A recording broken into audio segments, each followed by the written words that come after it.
And joining us live with more is Dr. Nathan Franklin, Charles Darwin University, expert in political Islam. Appreciate your time. Thank you. It sounds like his death is unlikely to signal a big change in terms of the direction of the Iranian regime. Yeah, that's correct. Look, it's a regime that's existed for 45 years after the Iranian Revolution in 1979. So he's only been there 3 years, but he changed a lot, pushed the country into a more kind of ideologically conservative way. So it'll be interesting to see who's his successor. And what is likely to happen next on that front? When are elections due, and how legitimate are elections in Iran? Yeah, that's a good question. So we know that the voter turnout was like 49% at the last election 3 years ago. So according to the Constitution, they have to have an election within 50 days if the president dies or is incapacitated or removed for whatever reason. So I think it could go two ways. We could have a review that people are generally unhappy when their freedoms are restricted. So it could be someone who, and I hesitate to use this word liberal, but at least maybe tolerant within the kind of rules of what's allowed in a theocratic state like Iran. But because of the war in Gaza, we may see a hardliner coming in. So it'll be interesting to see who the candidates are, what the rhetoric is.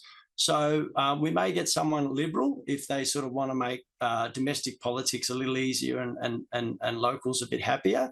But on the sort of foreign policy front, we might see someone hardline coming in saying, look, now's the time to stay strong and stand up to Israel and the United States and other hostile powers. So we'll have to watch this space. It's still early days. So we'll know pretty soon in the next coming weeks who the candidates are. And Nathan, what's your understanding of just how divided the population is? We saw in that earlier report some people getting out the fireworks celebrating the president's death. Yeah, it's a good question. So that level of celebration, I guess, will send a signal to the regime. And so the regime's all about survival, regime survival.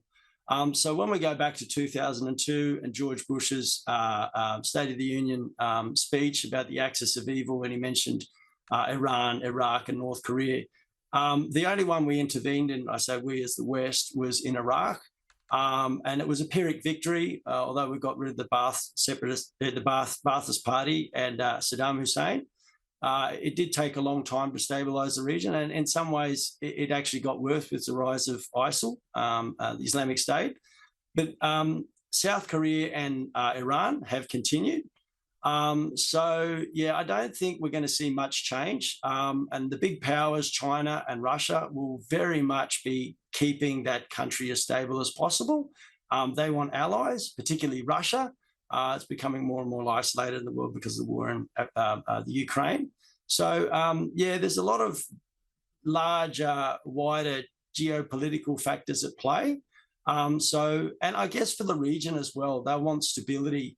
If there is some sort of internal uprising and stuff like that, that can spill over. So we'll see. But even though people are celebrating, there's not going to be a revolution in 1979. That's for sure.